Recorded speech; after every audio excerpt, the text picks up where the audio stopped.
Hey everyone, my name is Andrew Davis and you are watching Conversations in Pop Culture, brought to you by my sponsor, Mixum Printing, the smarter way to print.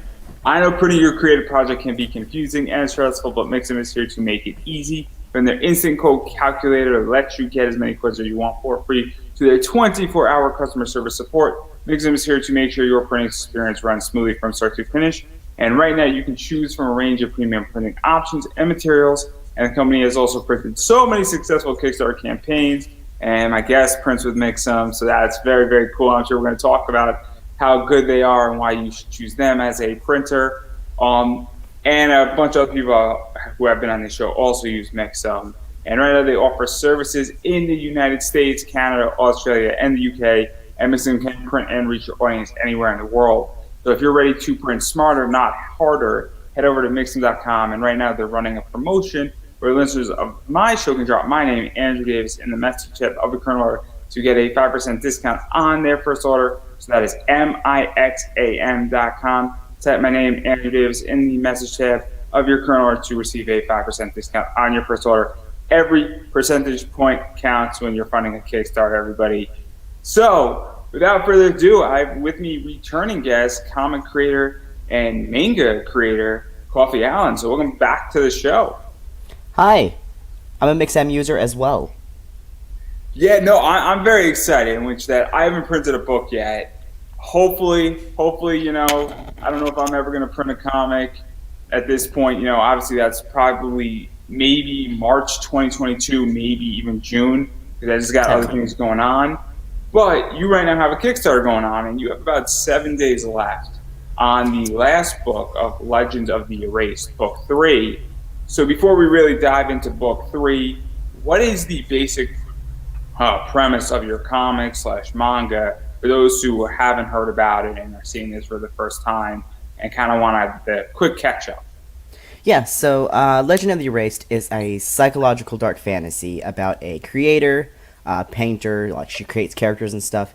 She gets pulled into a nightmare realm of the world she has created, and she has to kind of deal with stuff she did wrong in her real life through her characters. Because I guess we as creators, we tend to put our personal issues into our characters. Serene basically did the same thing, and now she has to deal with those through her characters. Yeah, lots going on in your story, to say the least. Obviously, Serene has some issues in her family. Her parents are fighting. Things aren't exactly working out. And then, she's scared to also use black inks and sort of throw dark, things into her story. And then out of nowhere, she gets sucked into this world. And so what was the inspiration and even really building out this, before we really dive a little bit into that world for this story? Because it is super interesting because you've seen it and I've seen it, where a person gets sucked into an RPG type world in an anime, but it's all like pleasant and rainbows and it's kind of very, bright. And this is very much the opposite of that. Yeah, so I guess the main thing that kind of inspired it is I really did enjoy stories like where the character gets pulled into a fantasy world, but I also liked the concept of characters getting pulled into dreams and stuff. Of course, I grew up with night terror syndrome, so I never could distinguish real life from dreams. So I guess I kind of wanted to play with that concept of this dream world. And for the longest time, my story was just, character gets pulled to a fantasy world. But in the final rewrite, it was just like, what, let's go full-fledged, let's make this whole thing a dream. So essentially, the character is in comatose, fighting for her life in this world. But it's all a nightmare. Yeah, and there's a lot of stuff. See, the reason why I like this, and obviously I've read the first book, and I'm not caught up on the second book as of right now, but there's a lot of stuff that goes on, and it's very dark. And what was that like? Because I like dark, and I like, for lack of a better word, fucked up shit happening. I'm one of those people that thoroughly enjoys really exploring the psychological side of things and also having to deal with her choices and what she's been through. And then, she winds up sort of meeting allies and other characters, some who want to help her, some who want to play her to some degree, and then it's all the interaction. And then on top of that, these characters, some of them are trying to mess up the world she's in her nightmare and her dreams world, and others want to help her. And what was this like really building all this out? Because that's really where book one sort of starts getting into, and then book two, I would imagine, even book three, we're really getting to that pinnacle part at this point of the story. Yeah, so I always really enjoyed the darker stories. Like, when I was a kid, I hated all the I hated SpongeBob. I hated all the the goofy stuff, and I was just like, I want something with substance. So I wanted to create something with a lot of substance. And I've always enjoyed really psychological stuff that makes you think, like Little Nightmares, Undertale. Those are the stories that really impacted me, and I wanted to put that energy into something else. So I definitely wanted a more psychological thing, or something where your characters aren't safe, because that's when you get more invested. Like, are they going to be okay?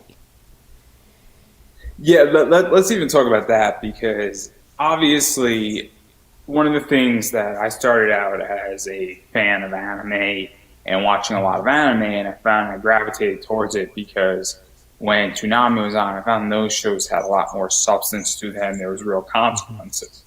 And then obviously I got into graphic novels, and my first book that I picked up was the Teen Titans under Jeff Johns' run, which has serious consequences for the Teen Titans.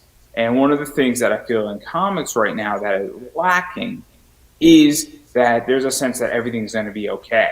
And not to bash any comic creator, I think Scott Snyder and Greg Capullo's run on Batman was phenomenal, but I also knew throughout the entire thing that relatively Batman was going to be okay, versus the idea that, when I read other books, like I'm a huge David Booher fan, and I love Kanto, and, I don't know if Kanto's going to be okay in that story. I don't know what's going to happen, and I feel like there's been a real shift now where and with indie books, it's the idea that you could kill off a character in panel 3, and it could be the title character of your book, and you can do that. So I'm really curious how you feel about that, because I feel like the big two, and even with Image, they don't want to bring substance into the stories anymore. And I feel like there's something missing in storytelling. Well, this has always been my issue with comics. If in this specific ride of Batman you don't like it, just go to the next Batman. There's none of that with manga. There's one story of Naruto. There's one story of Sailor Moon. And with indie comics, there's one. So if a character dies in one of those, that's it. There's no rewrite of that character. And it makes it more serious, and it brings out more emotion from the readers. Because if your reader is, reading a story and you kill off a main character, oh, well, I'll just go to the next write of it, and that character will be fine. Yeah, and I think that that's part of it, but I also feel that at this stage, as well, with companies like DC and Marvel, and even parts of Image, they should know better. What? They should know better by this point. I think that's part of it. I also think it's the idea that there's so much money involved that when you become into a position where I go to AEW versus WWE. WWE is a big corporate machine that has a lot of red tape. AEW is a brand new company, so they don't have as much bureaucracy.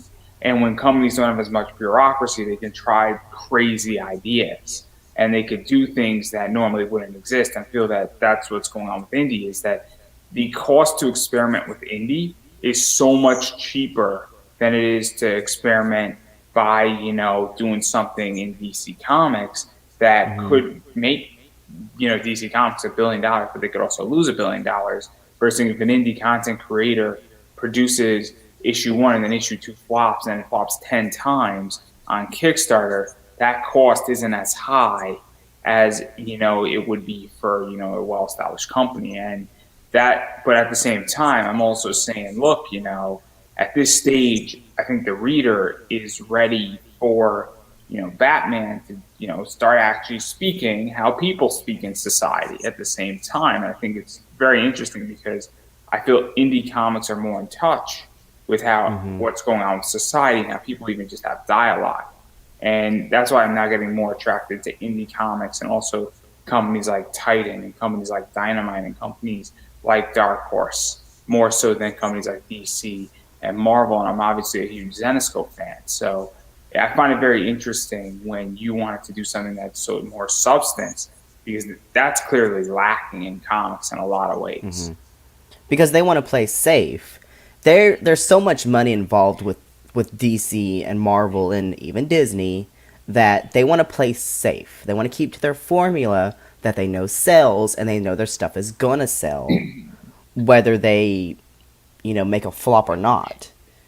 With indie creators, we don't have that security. With us, it's all or nothing. We put everything we have into these books. All of our money, all of our time, our blood, sweat, and tears. But DC doesn't have to do that because they have money. But we put everything into our creations in the hope that our creations give back to us. Yeah, and it also is very complicated. Being an indie content creator, I mean, the statistic is that 90% of you will not recoup your money back that you put into it. Yeah. And that's within, I think, the first year, and then within 5 years, it goes even further down. And that's not exclusive to indie content. That's collectively over businesses. And so it's very, very brutal in that regard as well. Versus DC, AT&T is almost a $200 billion company. I mean, if they lose $300,000 on a book, it's still a lot of money, but it's a drop in like a bucket for them versus, if we lose $3 billion, we're $3 billion underground. Yeah. So some of us are $3 billion underground. I would like to think that I will be buying a basketball team, a baseball team, or some other team when I make my first billion. But I would love to buy the Jets just to piss off Gary Vee. I think it'd be the funniest troll in the world, to troll Gary Vee. But that's just me. I take great pleasure in being a troll, because he's a huge Jets fan, and I just think it'd be hilarious if I bought it before he did. Because that's one of his goals in life. I feel like the entirety of my first billion would be me just supporting little indie creators, and then me waking up one day being like, where'd my money go? And then, While everyone else is like all having like siestas with my money. And then you'd have to go back to the Squid Game. It's fine. And so even go further into this, because obviously book 3, so in book 1 we sort of get into it, and then Seren's having allies, and she's got some very interesting friends, to say the least. I think Abaddon, or I'm sure you're going to correct me on that name. Abaddon. It sounds like a bandit. Yeah, pretty much. It's that without the first N. I'm not even going to try. Gotcha. I know when I've lost, and I'm happy to take the L on this one. That's fine. But with book 3, so I'm planning on it being like a 15-20 book series, but I didn't want to do a Kickstarter for every single book. I kind of wanted to be done with Kickstarter at book 2, but after I had a bit my approach. I took a bit of a struggle with. So let's talk about that, because this is super interesting, because obviously book 1 and 2 were done on Kickstarter, for those who don't know, just to catch everybody up. And then you took some time off. Because let's be realistic, everybody's got shit going on. COVID did a lot of damage to a lot of people's psyche. 2020 collectively. I personally came into the entire live stream game, but I know a lot of people just took time off because obviously not seeing people, whether people want to admit it or not, we are social animals, and not being able to see somebody or go out with your friends or go to a movie, whether people have self-analyzed or not. It changes people. And then what was it like for you now to say, hey, I have a 20-book series plan, and do I now want to come back to Kickstarter? Do I want to go on to Indiegogo? Do I want to leave crowdfunding behind? Because this is a whole big issue that's very complicated. And I'm actually very curious about this because, as everybody knows, and if you saw what we were doing earlier this week, I'm trying to get on Kickstarter, but that's not my plan either. So I'm super curious on what that internal debate was like, and even what's going on even now with you in that discussion and figuring out the next, I guess, 10 moves for this series. Yeah, so with book 2, because I had released book 2, I instantly went into production for book 3. I had at least 2 conventions every month planned for 2020. So obviously if I had enough books, it could have funded itself. I was ready to go full time into this whole writing thing. But then with 2020, I literally had to move 13 times that year. And that wasn't even enough time to set up a desk to write at. So I just had to put writing on the back burner just for a little bit, and it drove me absolutely nuts because it's just I want to write in my book. But I couldn't because I was constantly moving, trying to find a way to basically survive for the entire year. And so with book 3, I was thinking, book 2 was going to be my last one, but I'm like, you know what?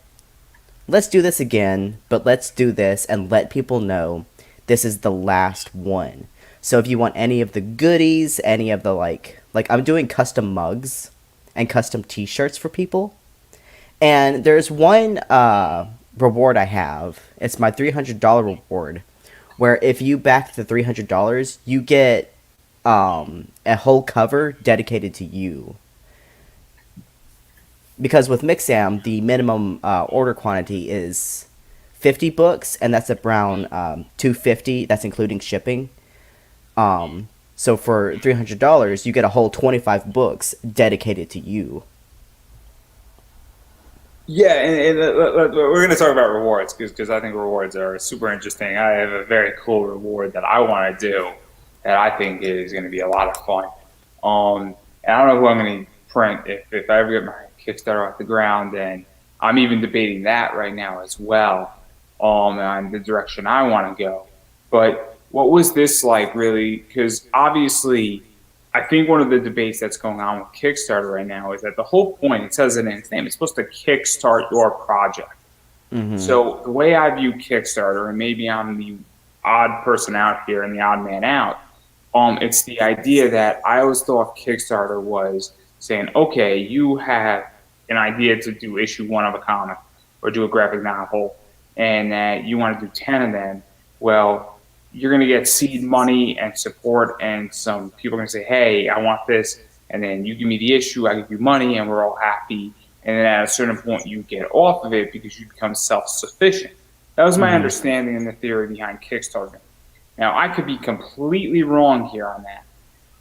But what seems to have happened is that it's now become almost like an order form, or it's become that nobody can become self-sufficient without Kickstarter. That's why everybody does entire series on it, which raises the question that you might be making money on your Kickstarter, but you're not self-sufficient. But this isn't a business at that point. This is just a project that's self-funding itself every time you throw it up on Kickstarter. And so I'm very curious because you have the mindset that you're saying, hey, I want to make this into a business, and I want to make it so that I am doing this full time. Or, maybe, you work part-time at a job and then you're doing this, you have 20 hours at one job and then you're doing this the other 20 hours until obviously this becomes 25 hours and then you eliminate your part-time job. So, oh yeah. The entire goal was for it to be self-sufficient from the very beginning when I was, a wee child trying to scribble on some crayons. That was the whole idea. I wanted to have a life of making comics. I always told myself if I failed at making comics, I would work as a barista at Starbucks. Well, unfortunately, I'm 25 and have to have money anyway, so I'm a barista at Starbucks. It's not a bad job. If you get stock options, whew, I get free coffee every week. And for me, that's a big expense. I mean, it's literally in my name. But yeah, the I whole would love goal. to work at Starbucks and have stock options. I have Starbucks stock and I've done phenomenal in it. I mean, That's somebody's yeah. favorite word that I use, and he's not watching, so he can't make fun of me. But yeah, the whole goal with Legend of the Erased is for me to put my entire life into this so that it can give it my life back to me through the form of me being able to enjoy creating, but still be able to, have a life, have a house, have a, you know, source of income. But with, 2020, I was supposed to have a publisher in 2020. COVID shut them down because their entire source of income was conventions. But nearly 2 years without conventions, they're not existent anymore. I hate to be, bearer of bad news. Cons are also going to be very complicated and going into 2022. It's Hmm. COVID for those who, and I'm not trying to scare anybody, but it is far from over. It is still very complicated. And in the US, it's one thing. In Canada, it's another. In Hmm. Israel, it's a third thing. In the UK, it's a fourth thing. And India, we don't talk about because India is a mess. And so it's a very complicated entity. And it I is, live in the South where they sweep it under the rug and pretend it's not there. but it's not, what I'm trying to highlight the problem is that it's not a United Yeah. States problem. It is a global problem. Hmm. And what's going to affect things going forth is definitely what happens, in Israel and other places. It is so interesting. But sorry for interrupting. Continue. Yeah, it's definitely a watch and see what happens kind of situation, which I did take the time to make sure I had an up and running website, one that works really well for those that can't attend cons for health reasons, or for those who don't want to because you don't want people spitting all over you. I sure don't want that either. Look at me and what I'm doing is that I might never ever go back to a con. I had two miserable experiences at Hmm. conventions. One of them was I was trying to negotiate a guest deal, and that thing just got very, very heated. I felt very disrespected by a Hmm. con with a con that I've given a lot to, and that I'm like, guys, I've been doing free lectures at your con for years, for the last 10 years, and you just denied me a panel. Like, you guys should know my name at this point. You should recognize Hmm. Pop Anime Comics, who's been here for the last 8 years. And then I had a con experience that, I wasn't even on the, I guess, platform, and I wasn't in the brochure. I wasn't even on the website. And I spent like 400, 500 bucks to go to that con too. And I just felt, and so, and then what wound up happening is that Mixon came in and became a sponsor. I'm doing live reads and I'm making real money now doing this. And this is the first time I'm making money. So why would I ever want to go back to an area where I was losing money? At a Yeah. certain point, I enjoy going to cons. And don't get me wrong, I think cons are a lot of fun and they're enjoyable. But in my circumstance, you know, making money or having sort of a fun, 36 hours, but making real money and starting to make real money. And that's going to get further refined. I mean, to me, it's crystal clear in my world at this point where I sit. And that's how I feel. I don't know how you feel about it, and I'm actually very curious because I'm part of the great digitalization pivot where I am definitely moving digital a lot Hmm. faster. And I think that's sort of the future in a lot of ways. Yeah, I don't want to move digital, which if that's where things go, so be it. So I'm going to clarify when I say digital, I don't mean getting rid of physical comics. I mean having a much larger online presence. So, for instance, is that I'll sell comic books through a website.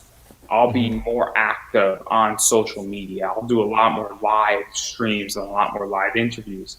I mean, Hmm. I don't know when I'm going to pick up season three, whether I'm going to start on January 4th or February 4th, but I want to kick it up. And right now, the max I can do is four, but I want to kick it up to 5 or 6. And I want to increase and keep increasing until I'm doing one of these 6 days a week. or 7 or Yeah. 8 days. And so that's what I mean by digital. And then I want to sell directly to my customers. And I'm going to be building a business that's meant to do that. It really starting in February and March, where I am definitely, that's what I mean by digital. I don't mean just digital comics. I mean that, so if you have your store and that you were able to just say, it's dropping in for the next 2 weeks, you can only get book 3 in this copy, for X price, and then it's a sense of urgency, obviously that's what I mean by digitalization. Pivot versus going to a con and selling to me in person. Yeah. Of course, what I wanted to do, because the favorite books I've ever read, I usually found them through something like YouTube. So I thought, a lot of when I had downtime during 2020, I went to YouTube for entertainment. So one thing I really wanted to do is give some of that back. I just need to be in an environment where I can, reasonably record and have enough time and enough energy. Because if I come home covered in mocha sauce, that's not exactly the best look for YouTube. Of course, I'm also stuck trying to figure out what kind of content I want to do. So it's figuring all that out. But yeah, like having a larger online presence, like that's completely fine. Except for this week. I'm in Facebook jail. So, thanks Zuckerberg. I'm in Facebook hell, but that's different. So I am legitimately having what is known as a hell week, where I am in Kickstarter jail. So we're right next to each other. It's just I'm in Facebook jail. Take it out, and we got to throw some kites down underneath their cell. Yeah, apparently Zuckerberg thought I was posting too many links and that I was promoting scams for my Kickstarter. So, thanks Zuckerberg. I appreciate the support. It's very interesting because I've had 2 StreamYard things get taken down mid-interview this week. And I think clearly Facebook is cracking down on Kickstarter links. And so the way I got around that is I put it into my Hootsuite and I use an OLW link now. And that's why it looks funny, everybody who's watching this. But you know what it is? Facebook's not going to pick it up. Because so far, we haven't been taken down in my Facebook group and my Facebook page. So far, so good. But it's very interesting. And I'm curious how you think about that, because I know certain groups don't like Kickstarter links. And I know Facebook doesn't like that either right now. And it's very, very interesting. And I don't know the story behind that. I just know that there's something going on, and I wasn't informed about it. So I think Zuckerberg's just mad he's not getting money from it. That could be quite simply. But no, it's very frustrating because with the first 2 books, most of my audience came from Facebook. Like, I was active in a lot of groups, I was active in a lot of pages, and most of my fans and my followers came from Facebook. But now Facebook's doing this whole shadow ban thing to where if you post a link to a Kickstarter or any kind of promotion, no one sees it. Even with like, gonna love me in February. This is the exact problem I'm going to solve. And then I am going to be getting so many awards for what I'm going to do in February, and that people are going to beg me to be a part of it. And I can't wait. Hey, you could promote yourself as a marketer and get people to pay you to market their stuff so that they don't get put in Facebook jail. I'm gonna re-envision the entire concept, and I'm not gonna give it away for free, because the second I do, everybody's gonna copy it and everybody's gonna be like, "That's brilliant." So it's just, even Facebook is doing that, because Facebook is really bugging down on TikTok, because TikTok's algorithm is like the best, and Facebook's literally trying to buy out their algorithm. Because let's face it, Facebook's algorithm is terrible. Zuckerberg hates everybody. But it's fine, we hate him too. So it's very interesting in that regard, and even just the promotional side. This is so interesting about all of this. And it's hard to go digital when the digital world is against you. That's all I'm saying. I don't see that. That's the thing, is that like I've come to the conclusion that It's weird in my world. Like, so I don't know how many people know this, but obviously I'm now starting to post my content on Rumble. Oh, there's a few reasons why. You could say, oh, Rumble is obviously leans right. And that is true. But Rumble, you could actually vote on videos. You can actually, their algorithm is definitely, I think, a lot more user friendly than YouTube. They're not as big, but I still have my content up on YouTube. I just recycle my content onto Rumble for the whole purpose where why wouldn't I want to be everywhere? And then this is eventually going to get into a podcast format. And then I want to just pop my content wherever it's the Okay. hottest. So for Is it me, kind of like Vimeo? yeah, but you Okay. could actually vote up or down, and then a video gets rumbles. And then at the end of every day or every week, depending on how many rumbles you get, it's almost like a raffle ticket, and then like those videos beyond just monetization could win like video of the day or something like that, and the creators can get paid. Now, I personally don't care about any of that, but I just know that there's a bunch of people on Rumble who are not on YouTube, or they might not see it on YouTube. And like I had a video that got like 60 rumbles out of nowhere. I'm like, oh, this is kind of cool. That must mean that maybe it's getting a few more views than it normally would, and then also gives me an opportunity to promote my content elsewhere. Like I've Yeah. had videos that have done horrible on Facebook, and then I push them out. They got like 100 plays, but on YouTube they have an engagement of 25 minutes, and they have over 500 plays at this point. So it's a very interesting world living in the digital, and I'm not saying I'm perfect at it, but clearly it's so interesting. But you're not the only one who's having this problem with Kickstarter and Facebook, and I don't really know what it is because at least with my podcast, all I do is I post this stuff into a bunch of groups, and then naturally it catches a little bit of fire, but it's so complicated right now. Yeah, it's complicated, and like, even if you post your stuff on YouTube, like sometimes the algorithm is just like, no one's gonna want to watch this, so we're just gonna not promote it, kind of thing. But of course, the thing I enjoy the most with comics, the reason why I've chosen to do more of the con route, is I just enjoy people. I enjoy interacting with people. I enjoy like asking them, like, I've had a lot of experience because my book deals a lot with like PTSD and a lot of like mental issues. So people will come up and start talking to me about how they relate to these characters. And that's the stuff that I love the most about what I do, is getting to meet people and hear their stories. But you don't get a lot of that on the digital world because they might leave a like and walk away. And I guess that's their right to do so, but there's no people when you're sitting at a computer screen. Yeah, that's true to some degree. I mean, it depends where you're at, because I've had obviously discussions with people and back and forth and real philosophical discussions, both publicly and privately. But it's also Yeah. very, very rare because when you're speaking to somebody in a digital way, obviously people don't necessarily open up so quickly. And even I mean, because you've been at cons, I've been at cons.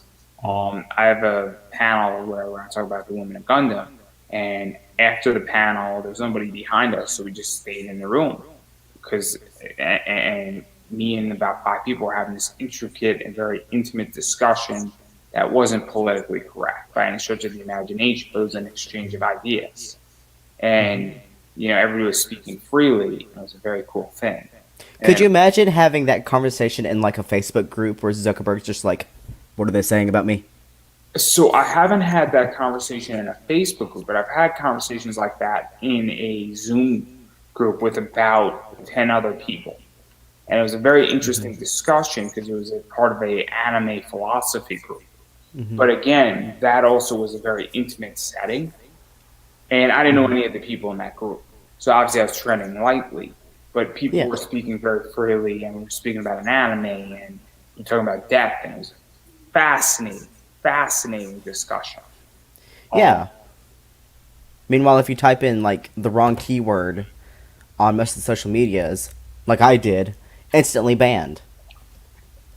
Yes. I mean, I could tell you that there's an R word that YouTube does not like. Mm-hmm. And I'm on YouTube right now, so I'm not going to refer to it. You could refer to the act of it, but they don't like that word. And your video you won't get demonetized per se.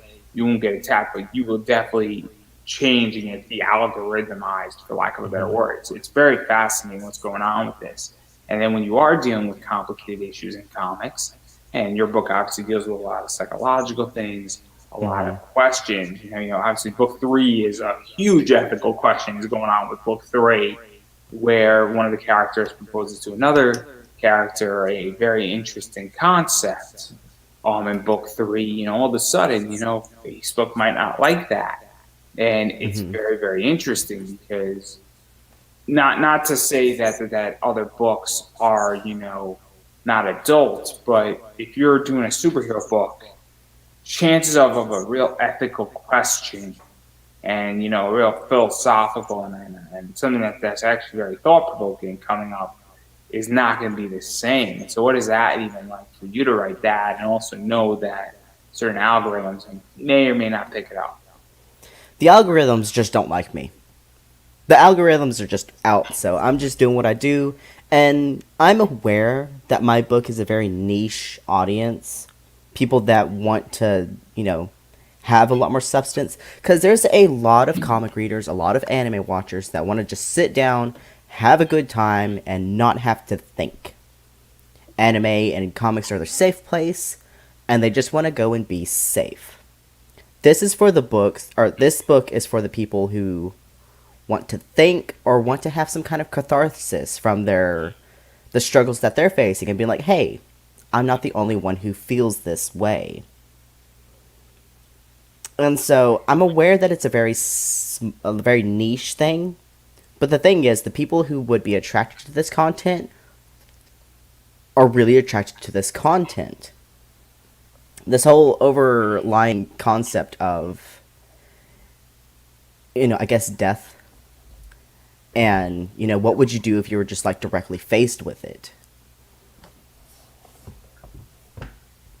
Yeah. It's super interesting, and also just to bring it back slightly to marketing as well, because obviously your book and even when you're dealing with niche markets, it's the idea that you don't need a lot of fans per se, because if you had 1,000 fans Mm-hmm. and you were pumping out a book every 3 months, essentially, you wouldn't have to worry too much. And you had prints and you had T-shirts, and that you were up to the stage of merchandising, or you were able to pump out a chapter every 2 weeks. You know, for Yeah. and they were paying $2 a chapter. You had 1,000 fans, you would be able to make a living. There's a Yeah. saying where there's only two ways how to run business: have either a niche, super niche market that nobody can compete in with you, or sell a wide range of product. So you Mm-hmm. either have to sell Coca-Cola for $1, or make it for 10 cents, sell for $1 and sell it to everybody, or you have to go say, hey, look, I'm going to make the best X product and I'm going to do it better than everybody else, and that nobody can compete, and I'm going to charge $50, but the people who want are going to pay that money. Yeah. I debated a lot with, because I noticed at the last few cons, of course, I was majorly underprepared for the last like five I've done. Like I've gone with like maybe 50 books. Um, but I've debated on widening my product, like just having a lot more stuff. But overall, I feel like that would be bad for what I do. I need to just focus on what I have and make more stuff Oh, this is that so would promote that. so to talk about that, because Mm-hmm. obviously right now I in my business, so obviously my comic book investing business, my primary deal is Zenescope books. I have some DC variants. Obviously I've picked up some Star Wars books because those are going to be hot sooner or later, rather sooner or later. And then I tend to deal with Bad Girl a lot because that's what I deal with, and now I'm getting into a point of diversification. But I don't want to deal with anything that's, the most oldest book I want to deal with is like 15 years. I don't want to deal with any Silver Age or any Golden Age book. I just don't think the money's there. I think it's actually a very competitive field, and I think it's very, very complicated. And I know a lot of people who buy and flip them, and some of them are worth real money, but you're also deploying a lot of money, and I think the margins are much higher. But I've also niched down in certain regards because I understand that if I don't, and I'm just shotgunning it, it's not going to be helpful to me. But at the same time, there is things where I can diversify. So I could be 70% bad girl art, and then I could be 10% indie, just in case I hit a home run on those. And then I could be 20% key Marvel DC from the last 20 years. And I'm not diversified. I'm diversified enough, but I'm not destroyed my core. And so what is that like? Because even branching out slightly, and even branching out in product line as well, because that's the other thing that's also very important, where I think a lot of people don't understand that. And I'm speaking to Ben Lacey, and he has Shark of War, and he bought these items that are like almost like puffed out shark type things, because obviously he has sort of a book that deals with that, or it's like a puffed out shark, and it cost him $1, and he sells those for $5 at a con, but it ties to his book. And so what is that like? 'Cause that's also how people can make money and really monetize effectively, and it's so interesting because I haven't done that yet. So the worst thing you can do is go to a comic convention and just assume everyone's just gonna want a book, because you might have someone come up to your stand that only has $2. Well, you still want to make a sale and maybe get a fan that will come back later, so maybe you could have like a $1 sticker, something that is either in reference to your book or in reference to your brand. Because if you're not just promoting your book, promote you. Because if you're just a jerk and you're just an awful person online and in person, no one's going to want to support your book because they don't want to support you. So it's a balance of, not only do you have to have a good product and good products that support that product, but good products and product that support you and show who you are as a person as well. Oh man, you brought up so many points in that, and I don't know if that was intentional, but I mean, I even make the argument that if I would love to have a table at a con, and I don't want to sell anything, I don't want to sell anything.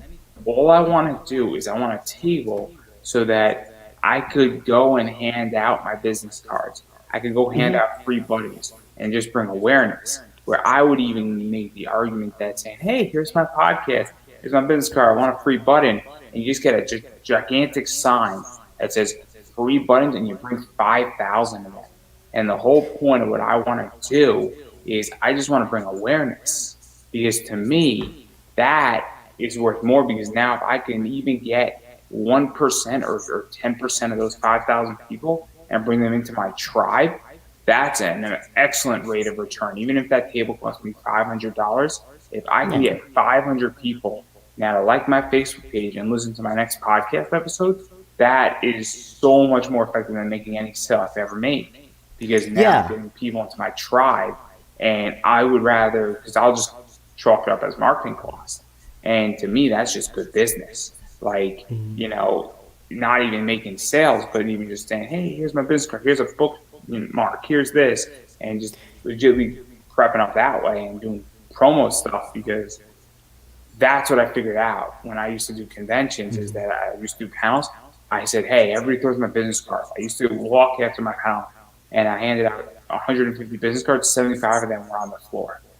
I started handing out buttons, not on the floor.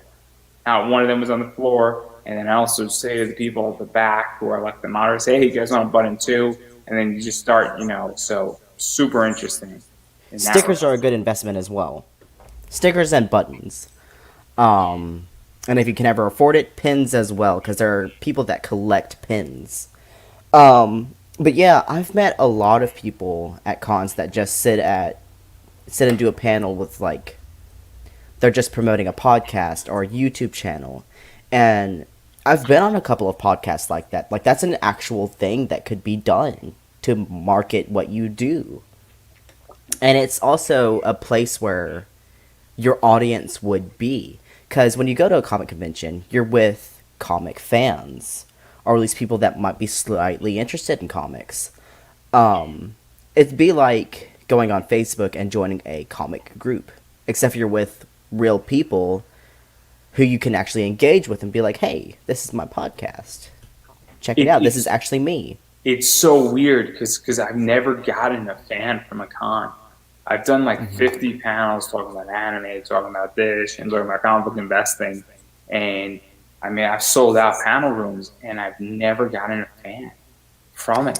See, I'm curious about that, which I'm sure it's probably like the area you're in. Because I know here in the South, there's so little comic community here. It's all rednecks and stuff. I'm going to dismiss your point because I was in Washington, D.C. for a while. And that's a very cultured area. You know, places like Anime USA and Awesome Con attract a lot of people. You know, I've been in the New York area, so I've done Anime NYC. I've done, you know, obviously ToriCon and Anime Next. I've done Anime Boston. So what I figured out is that, you know what it is? I say, hey guys, here's my Facebook page, and nobody wants to pay attention. But then when I start posting in Facebook groups and I start engaging, and then even when I run Facebook ads, and then when I run Facebook ads, you know, I start getting page follows and people actually start paying attention. But a lot of what I do is I just post in groups because that's the cheapest position to be in. And, you know, but I'm also figuring out is that there's also tremendous competition right now. And that I know people who do not post in groups and they have like 9 views or they have 100 views and I might have 400 or 500, but it's the idea that there is not a lot of growth. It's a very, very, very difficult segment to be in right now. And a lot of the people who have big numbers, you know, I mean, they have big numbers because they're controversial, but they're not adding any value.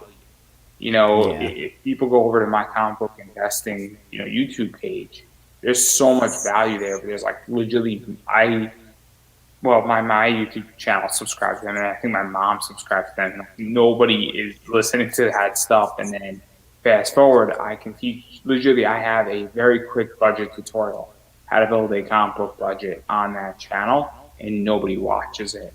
And then people say, "How do you do it?" And I'm like, "Here you go." So it's very complicated. But if you have any how-to videos, check out Skillshare as well. They're kind of like this business is coming in June. Is the entire 22.5-hour class on how to comic book invest as the basis. It's coming, and let's just say that I am 25% done with building it out, and so it's going to be expensive. It's going to be a little pricey, and I'm looking forward to it. Well, go big or go home, right? It's going to be like a $200 class. That's always what I tell my customers at Starbucks. Should I get the small or the large? Obviously, you want the large. You're going to be spending $10 on a drink anyways. Get the big one. What's wrong with you? I don't know. I shouldn't tell you this, but I prefer Dunkin' Donuts over Starbucks. No. That's it. Disqualified. Canceled. I do enjoy a Dunkin' Donut more than anything Starbucks offers as far as a donut. I think Dunkin' Donuts, as far as a donut, beats Starbucks. Oh, Starbucks only has one donut, and it's not that good. It has one donut. They need to. I have one in my cabinet, and I'm not touching it. They need to step up their game. They really need to step up their game in the donut game. I'm just saying, but they need more donuts. Phenomenal. And I do like their lemon pound cake. That's good too. Yeah, they got some pretty good stuff, including me. So many jokes can be said about that. That's good. That's good. That's good. I completely lost my. And one thing I've broken the system on is I bought a couple of pins to promote my website and to promote some friends' websites, and I just have them on my apron. And both of our websites have like tripled in sales just because of my pins. It's great. I'm under the table promoting stuff without saying a word. Maybe I should do pins as my Kickstarter reward for like Oh, that could be interesting because I'm a metal card guy. I love metal cards, Hmm. and that's like my go-to thing. I collect metal cards, and I think metal cards are the greatest thing ever. Poker chips are cool too, um, but I don't really feel like paying for the art on a poker chip right now. So that's so interesting about because I don't like pins. I get pins with Zenoscope in their Zen boxes, and I hate pins. I hate them because I don't wear pins. I don't utilize pins. They don't do it for me. I at this stage in the game, I don't want any more trinkets with Hmm. you know my Kickstarter stuff, minus a metal card or a magnet. I don't really want a sticker. I don't want to. I don't. If you give me an 11 by 17 print, I'll take it. I'll be thrilled with it. Don't get me wrong. I think that's a nice, stretch goal because you actually have to put effort to ship it to me. That's really where the stretch goal is. I appreciate effort. Hmm. Poker chips are fun, but I'm not loving them either. But metal cards are my go-to because I have a metal card collection at this point. Here's And my biggest advice when it comes to promoting, selling, teaching anything. Provide the stuff that you consume. that's true. That's true. My entire comic book investing class is legitimately built on the foundation of what I've learned in the last 10 years, and I follow it. And I can't teach certain things because I legally can't advise somebody in certain things. Like I can't tell somebody, "Hey, buy this particular comic," and I'm not gonna tell you what comic to buy, but I can tell you what the foundation is. And the reason why I don't want to tell you what comics to buy when I'm teaching is because everybody has different preferences. But all the foundations, whether you're buying a Marvel book, a DC book, an Image book, a Zensko book, or a Titan Comics book, or a Dark Horse book, is all the same. All the research tools are all the same. Now, obviously, some sites are going to give you more access to DC comic information than a Marvel book, and you have to figure out where that goes. But once you figure out what sites do that, it's all the same. But understanding what somebody's opinion is in comics and what a fact is, or what the spin is very different. But that's Hmm. neither here nor there. That's going to be a fun class to market because I know the exact ad to run because I've already run it. And let's just say that ad is a beast. On $20, that ad does a lot, and it's Well, a. hey, sounds like you got it figured out. Mostly. I just need to build the class. Building a 22 and a half hour PowerPoint is a freaking beast and a pain in the ass.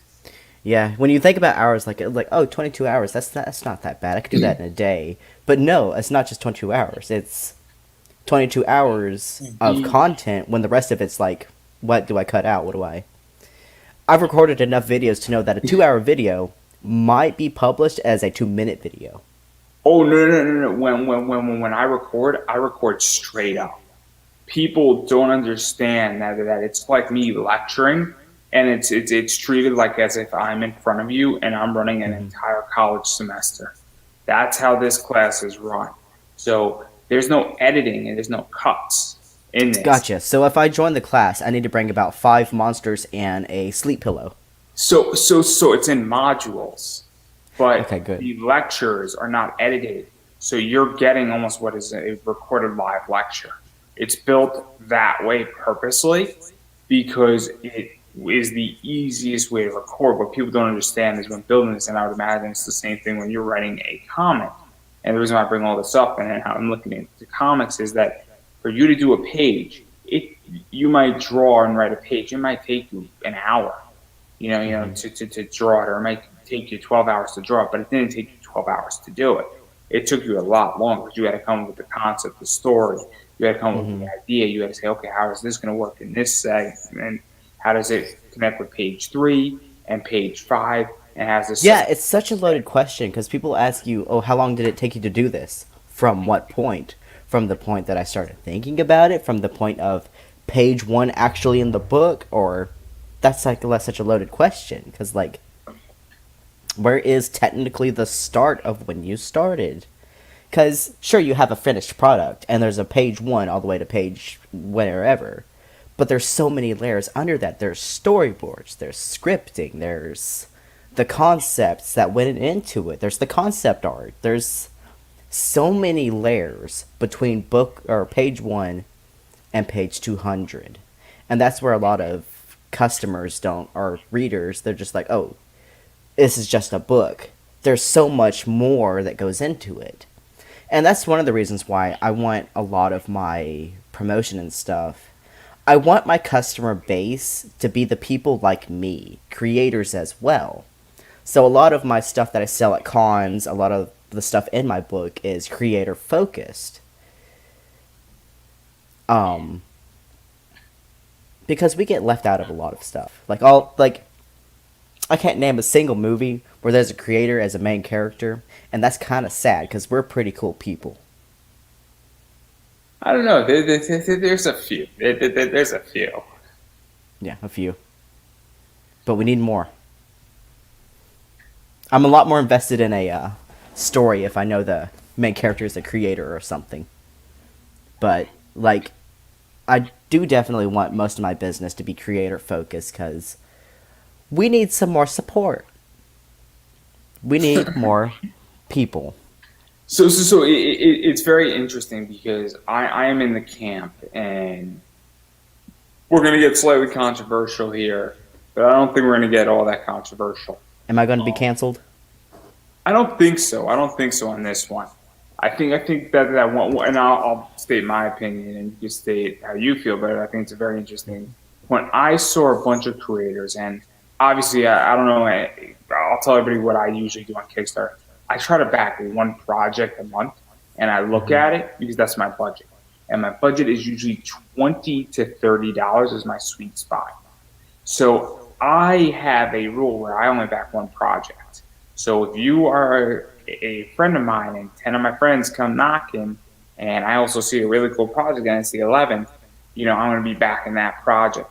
It doesn't matter if I'm backing it digital. It doesn't matter if I'm backing it physical. I would like to back a project physically, all the time, first and foremost. And then, November, I haven't picked one up yet. In November, I don't know where I'm going. So I'm still deciding, and I don't know. That's my rule because I believe that indie has to support indie. I believe that as a content creator, I need to go back projects. And look, I have friends sometimes, and I don't love their work, but I know that their best work is yet to come, and I have to back certain of their projects. And yeah, it's like when you have a kid that scribbles some crayons, but you still got to tell that kid that that's some really good artwork. Otherwise, they're gonna just drop it, and they may never become the next generation artist. I'll give an example. Nandor Fox. I thought he just had Lifelines, and Lifelines is a really good book. I like Nandor a lot, and he's great. But I didn't think that his book before that was better than Lifelines. But if I didn't go out there, and I didn't know that if I could have, I would have picked up Seasons. I think Lifelines is a better book than Seasons. Now, if I was in the position that I might have to go back a project to somebody's because they need to get to the next level. And it's this idea that, if you back Seasons and you gave Nandor an ability to fund and get that book done, and that led to Lifeline, which is a better book than Man-Child, is a very interesting book that he's doing. And I'm not too sure which way it's going, but I enjoyed reading the first one. If all of a sudden, he could take him 4 or 5 more books before he hits a super good book and his career is made. So if you backed his project, you got him there. So that's the thing about this. And what people put up on Facebook saying, I can't back every project. I only want to back projects that I want to read. And my issue with that statement is that you're a creator saying that. And look, you could think whatever you want, but I think that was one of the most dangerous things that has been said this year in indie comics.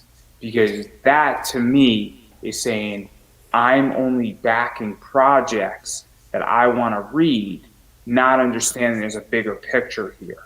And that is fair. Like, if a project just doesn't look interesting to you, that's fair. Like, spend your money on what you want to spend your money on. And if you genuinely are not interested in a project or its creator, that's fair. Like, I don't really feel like you can be judged for that. Tricky is that when you're running a Kickstarter and you put that statement out, it gets tricky, and then you make the statement saying indie has to support indie. And a bunch of these people have done that, where all of a sudden you have semi-conflicting positions. And so I got Yeah. no problem with anybody thinking what they want to think. I have a problem when there's hypocrisy in the room because I Yeah. am supporting indie. I'm the guy who shares out a lot of people's content. I post these interviews in 60, 70, 80 groups. I put it up on YouTube. I'm putting it out on Rumble. This is going to be in a podcast. So people's content is getting out there. And look, I back certain people's projects. I can't back everybody's project, and I get it. But, if you're going to support, and you're making those statements, that's my issue, is that you can't say that statement and then say indie support my project at the same time. And that's my problem with what's going on in that realm. And I just think it's a very Yeah. dangerous rope that people walk on. If you're posting, like, I'm only going to support the things I want to read, if people only support you because they want to read your work, that's on you, officially. Because this is where it gets complicated, is that my People start understanding. getting spiteful. Yeah, yes, You've called them out. completely. You nailed me with a hammer. Completely, I'm a very spiteful person. Completely. Because this is where it gets tricky. That my understanding of Kickstarter is that you're supporting projects because you think the project is cool, but also I support people on Kickstarter, and I know other people do as well, because they like the person. They want the person is not an asshole, for lack of a better word. And that's where this gets complicated, because Kickstarter is not just the book anymore. It's really not. It's your. If you don't want to read the book, back it without a reward. You don't have to have a reward. That's just something that we give you because we want you to get what you paid for. But if you don't want to have a product, just drop $500 in my lap and be gone. Simply. Because me and Ben Dunn were having this conversation. And this is why I bring this up, because, and this is why I say this is a very dangerous position, I feel, is that somebody is not just backing, if I get my Kickstarter approved and I'm going to sort of look at it tomorrow, they're not just backing because they think the podcast is cool anymore. They're saying, man, Andrew's a good guy. Andrew's actually doing something cool for indie. There's more to it, because I don't back projects just based on the book anymore, because I'm at the stage where there's legitimately 10 books that are all the same, and they're not all the same, but they're all, I assign a point value to books, for lack of a better word. And now I say, okay, who is a decent human being? Because they are all the same. Their stretch goals are the same. Their track record's the same. They're all going to have the same relative resale value. Who is a decent human being at this point? Because that's factoring too now in my world. Because that's what I was saying earlier, by make sure you are sellable yourself. Because if you're just an asshole, no one's going to want to buy. You could have the greatest book in the world, but if you don't have resale value, no one's going to back it. See, it's so tricky. It's so tricky, and we would go through why Kickstarter is the complete wrong business model, but that's what my product's going to solve in February. So I'm going to take a lock on that one. But I do want to actually get into rewards with your book, because there's a lot of cool shit going on with this too. So I like the fact that for those who read PDFs and want to get the book and don't want to basically go broke for it, which I don't think anybody can really go broke on your project all that much. The book's going to get produced either way. So if you don't want the special goods, that's fair enough. But this is the last chance to get any special goods. Until book 4. No Kickstarter for book 4, so no special goods. This is the last chance to get the special goods. So what I like about your Kickstarter is that the PDF for book 3, if you have the PDFs for books 1 or 2 or Money's Tight, is only $5, and then the catch-up is $12. So for the PDFs, and then the physical copy, I think, for book 3 is $15. And that's one of the things that I actually really like about your Kickstarter, is that you're not trying to bankrupt me. And I hate to say this, but certain Kickstarters, I feel, are trying to squeeze every dime out of me. Oh yeah, I've seen like a 20-page comic go for like $30 on Kickstarter, and it's just like, that's more than $2 a page. I personally could not afford that. Like, if I really wanted to back that Kickstarter, I probably would have done like $1 or $2. But like, if the price was just more reasonable for the product, sure. but the price has to be reasonable. It's also like I buy a lot of variant covers, so I got no Hmm. problem because I will buy a 250 print run from Zenescope for $25 is the sweet spot. But I've seen 250 print runs for like $45, and I'm like, no fucking way, because it's overpriced. I've Hmm. seen books done by certain people, and I'm like, this is a $35 book, and it should really be a $20 book. And Hmm. there that's a point. And then also it's the idea that I'm like, this is there's a sweet spot, and I think that also you're doing a manga as Hmm. well, and it's slightly 200 different, but pages every also book. what? 200 pages for every book. Yeah, it's a lot. It's a lot. And so, and also, you're so we're going to talk about why you're doing a manga and even Rise of Manga, but I like the fact that it is very affordable. So if you want to get this book, it's $15 for a 200-page book, and you're going to sign it. And I think that that's Hmm. crucial because at a certain point, you also need to get the book into your audience's hands. And if Hmm. you overprice something, it's not going to work very well because no Yeah. one's going to be able to read it and afford it. Yeah. For us, okay. With the thing with me saying only sell the stuff you'd want to buy, I'm a very cheap person. I'm not going to price my book at a price where I personally would not buy it. And also, isn't I mean, I know that with indie comics, the competition, you really can't compare an indie comic to a mainstream book per se. But if I go into Barnes and Noble and I want to buy a copy of One Piece in a manga format, that's a $10 book. For me to Depending go, on the book. Some of so them will be priced at least 17, but those are very niche publishers. But yeah, it's usually around 10 to oh, oh, 15. And those are smaller books generally, because a mainstream manga goes for, I think, 150 pages or 180.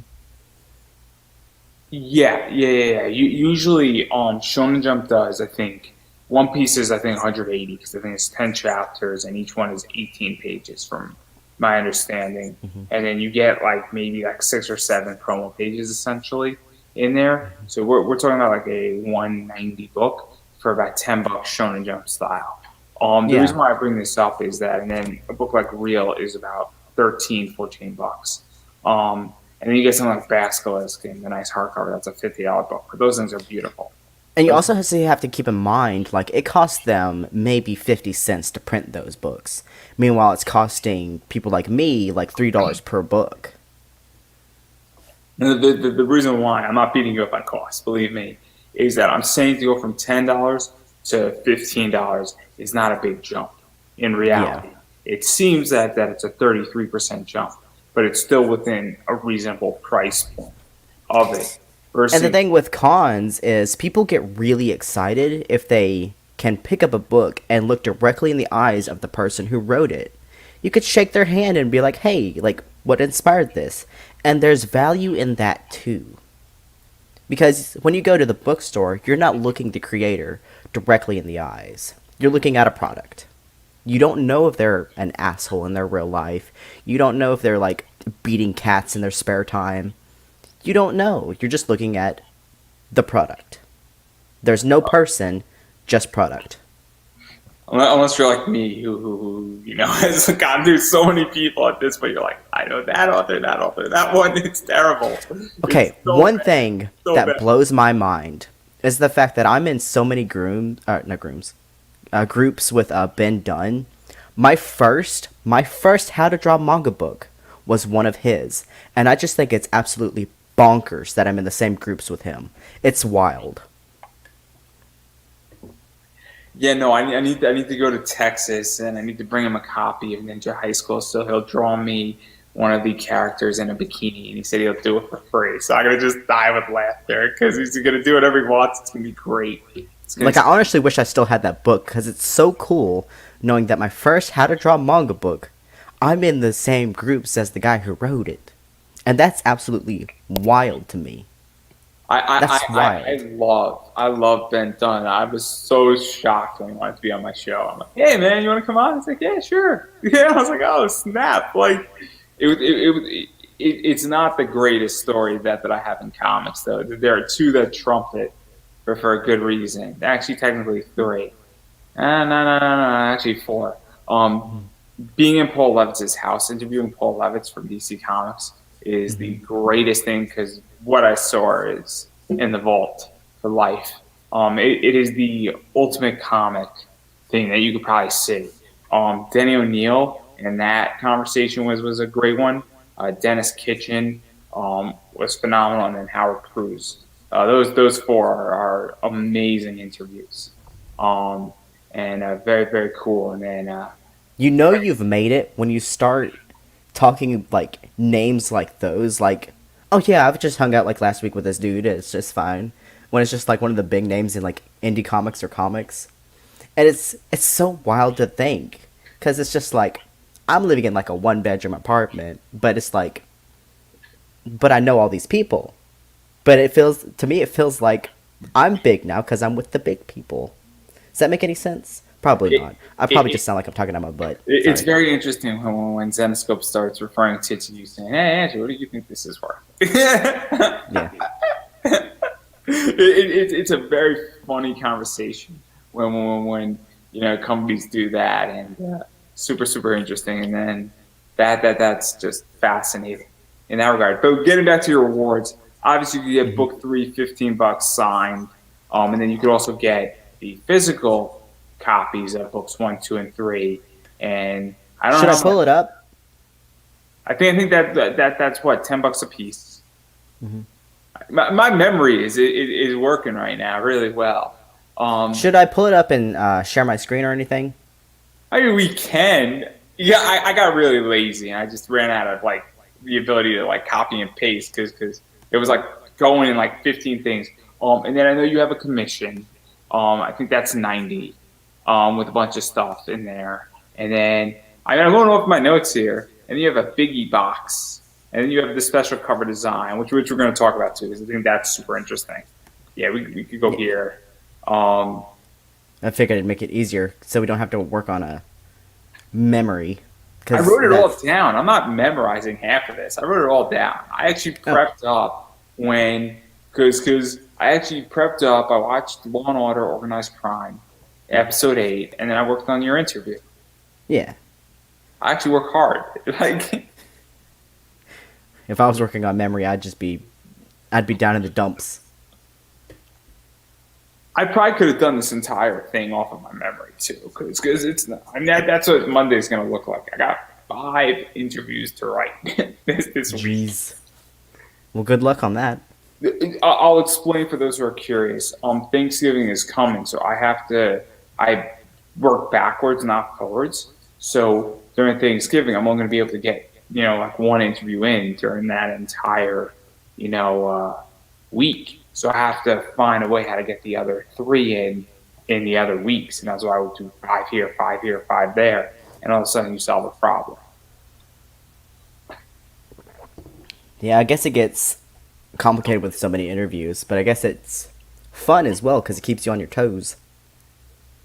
Somewhat, yeah. And then you should see what I was gonna do. And then once this goes into podcast form, I got so much content. I got 90 from last year. I'm gonna be hitting like 170, 180, and then going forward, I'm doing a bunch of secret interviews that are only gonna be on the podcast side.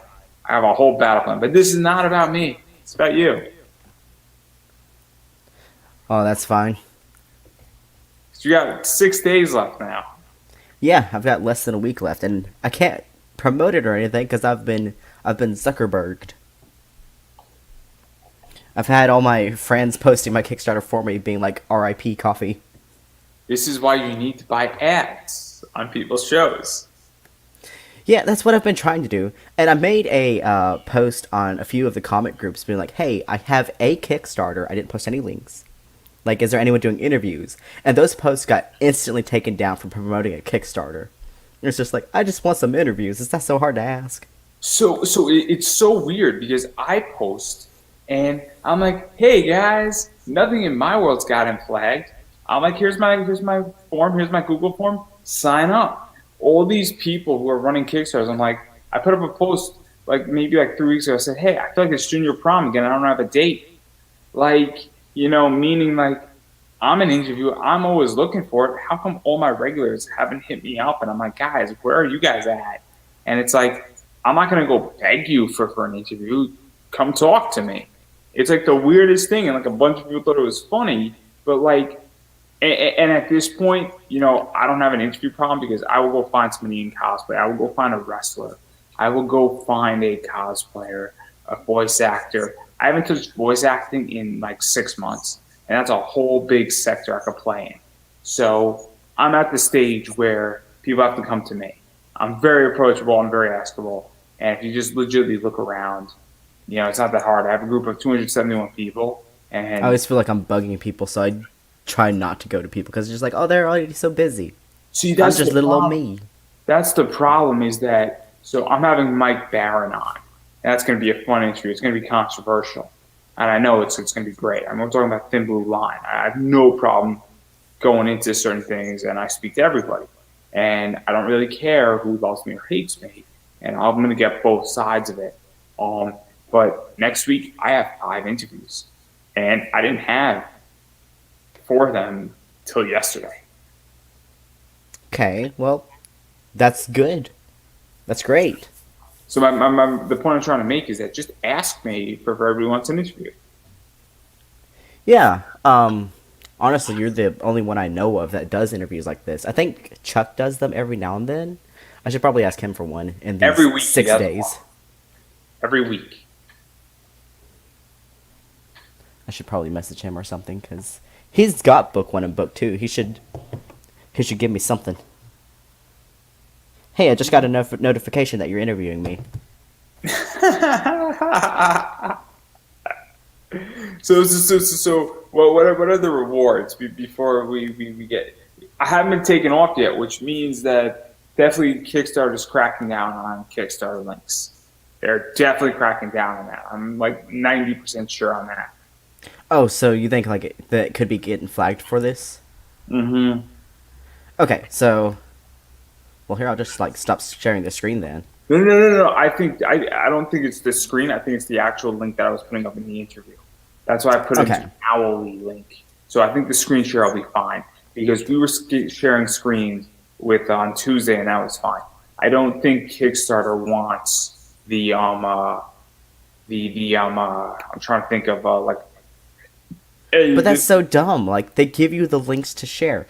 But anyways, so at $1, of course, you get a special thanks, which goes in like this really big page at the end. For $5, you get the PDF, which is not just limited to book 3. Like if you're just getting started and just want book 1, you can get book 1, book 2. It doesn't matter. I have the starter pack for PDF. It's $12. You get all 3 PDFs, and every Kickstarter backer gets a special thanks. For $15, you get a signed copy of book 3. Again, that's not just limited to book 3. You can get any of the 3 books. Like, if you just want to get started, like, that's fine. For some reason, Kickstarter really didn't like my even numbers, so it lowered everything $1. So, apparently for $39, you get all 3 of the physical books. They're all signed copies. For $90, you get the digital pack and a digital commission. Anything you want. I do NSFW, I do furry, it doesn't matter. I have no standards. For $250, you get a biggie box, which is you get 3 PDFs, a commission, stickers. I print my own stickers now. You get a special edition artwork print, because I'm doing special covers for this run, which is limited to only the Kickstarter backers and Patreon backers. So if you don't get them, I'm just going to... Well, I can't really burn them, because one thing about Mixam's books, they're fireproof. Well, we're going to have to break that. We're going to have to find how we're going to burn them. So, and for $300, this is the one I mentioned earlier, I design a cover specifically for that's like dedicated to you and have your name on the cover. And So, so, so yeah. that includes the Biggie Box reward. So you get like all three books. So to even talk about that, because obviously, and maybe this is just me, is that I view that as almost like a retail package type deal, where a store, if you're a comic shop and say, hey, look, I got a big manga base that's into certain things, they might want to pick up 25 books of this and have it specifically designed for their store and for the purpose of saying, hey, this is only an exclusive for us. Because, Yeah, like that's definitely something you could do because the minimum order for Mixam is 50 books, and that's around $250. That's including the shipping. So obviously, if you're gonna pay $300, you could have you a whole box of books dedicated to you, or even like half books dedicated and half books are like whatever covers you want. The thing about that is I have the minimum, obviously the minimum reward amount for 425. That's just to get book 3 printed. I need at least 750 for the special covers. Unless you get like the special 301, I'm going to do that anyways. But if you want all three books to have a special cover, I need at least 750. yeah, that because what I like, and I've been saying this, and I don't know how many people truly listen, but I'm a big, obviously I'm a big investor in the traditional stock market and a variety of other entities. And one of the things that I've been saying is that what's going to dictate entertainment is going to be big libraries, Hmm. also on demand, meaning that you can, print or you can watch it anytime and customization slash choice. And so you look at Netflix, legit, you can watch Netflix anytime you want. It's a huge library, and you have a hell of a lot of choice with Netflix. You don't have Hmm. customization yet, meaning you can't produce your own show on Netflix, but you have a lot of choice. Hmm. And so, one of the things that I think has to happen in comics, and I'm curious how you think about it, I think that your $300 tier sort of solves that, is that somebody can now go build their own covers and they can Hmm. go build their own position, and then they have a lot of saying, hey, look, I like this. I know from either a Christmas gift, because if you have a bunch of friends who are love manga and you have a group of 25 friends, obviously it could be a really cool gift saying, hey guys, I made it for all of us and we're all on this cover in some fashion or whatnot. Or if you're a comic shop or you're like me, where I have an eBay store, all of a sudden I have now a product that is exclusively driven for pop That's anime. exclusively yours. Like it's still my book, but you're the only place where you can get that specific cover of it. And I figured for like if an artist wants to design their own cover for their own like 25 books, like I could promote them that way too. Cuz I'm definitely want to find some way to give back to indie artists. And if I can have ads in my book for other people's books or, let them design their own cover, I would buy that's perfectly ads. fine. I would buy ads, no question about it, because I understand from a business side, it makes complete sense on my end Yeah. that I should buy ads. That obviously getting out in front of people, having those things, and I think that's what people don't understand. I've bought ads in people's books before. I don't really even know where I can buy ads, in which that I don't know whose books and who sells. Like I know where I could buy podcast stuff. I don't know where I could buy comic ads. You just And kind of gotta like run into it, like either on the groups or just find an indie producer who's making their own book, see, and that's pretty much it. what I want to buy, and I'll pay real good money for it too, is I want to put my logo in everybody's freaking comic books in some fashion, almost as an Easter egg. And so I thoroughly enjoy. I love thank you pages in the back. My name is not Andrew Mecca Davis or Andrew Davis in the back of the book. It's Pop Anime Comics, because I'm smart enough on a thank you page to use my company's name.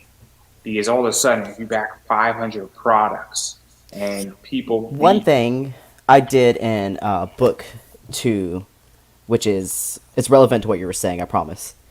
see if I can find the page with it. There was a Kickstarter reward, which I forgot to do this time. One thing that you could have done with book 2, which I literally forgot to do it with book 3, which it can still be done, but because I'm drawing every single page myself, if someone wanted their character in the background, that was something I did. I have a whole page with just other people's characters in the background that they wanted in it. I'm trying to find the specific page. Sorry about that. So I'll throw a really cool fact, and I mentioned it. I think I mentioned it on Tuesday. Like these characters right here on this page, those are all like my backers characters, all of those. And then I have a page in the front where it has like people's names, because I have a character who owns a graveyard and he honors the people in the graveyard by having people's names, and they could put their characters' names on the gravestones, and that was something I did. So like if you wanted like Pop Anime Comics on like a gravestone, that's definitely something I could do. No, it's very important, and I think a lot of creators don't get creative with this. Like, I understand, I want my name, and my name isn't trademarked yet, and I'm in the process of doing that, and also copywriting and protecting and doing a bunch of stuff. But I also understand that Pop Anime Comics is a big company. It's not just my website. It's not just a Facebook page. It's not just conversations in pop culture. There are other components to this. It is becoming very much a holding company, and I understand where I'm going in the next 3 to 5 years with it. And hopefully I'll have an exit, and a nice big exit on it. Because if I'm producing real money, and then the product I want to build in February is going to be under that too, and so. Obviously, I understand putting subtle marketing into books is very cool. First appearance of Hellboy was in Sin City. So people don't know that. It's a really cool piece of trivia, and it's a very important piece of trivia, because if you saw it, you're like, oh, snap, what's this on the wall over there? And then, well, Hellboy is now somewhere in a book. And then, boom, if you're launching a comic character, you have a character design. And it's relevant, and you could be snuck into another comic that has maybe 400 or 500 backers. I've seen that before, and people have to get creative. But what if you did that times 10, 15, 20, and all of a sudden now people recognize your character? So I have that cute little elf up there. What if that elf was in 20 comic books that has circulation of 2,000 to 3,000 readers, and then all of a sudden I'm writing a book about goblins and elves? What I do is when I have a shout out to like a creator or something, or like a backer, if I know someone who has put their character in my book or put their name in my book, I always make sure to point out at the end, this belongs to them. Oh, see, I would want it to not be that way, because I want it to be like a secret cameo. That's the whole point, is that then it becomes an Easter egg, so that when I state it, I say, what was the first appearance? And that's, but how do they find you? So you start pointing to certain people. You say, was it in this book, this book, this book? And what I want is, I just want people to just say, I've seen that before. And then it becomes a whole thing for all the people who back your book and see it. And then they come across me and like, oh man, I have that character's first appearance, and it adds value to your book. I think very differently. And it adds That's value. a bit of a dangerous game, because if someone sees the same character in 2 books and it's not mentioned that like, hey, I have permission to use this character, they're going to be like, oh, you stole it. So that's a bit of a dangerous game, if that makes any sense. Yeah, so I'm not concerned about the public position as long as I'm legally protected. That's how I care about it. The legality is the only thing I care about on that realm, because public perception and legality are 2 different things in my world. So if I am legally protected, I don't really care what somebody thinks about it. Okay. Especially if it's announced, like if my logo was in your book, for instance, but we didn't mention it. It would be very hard, I think, for claiming us stealing if all of a sudden I've been using this logo for the last 6 years, Yeah. and then it was secretly in there. and then I use this as my comic character. I think it works in that regard.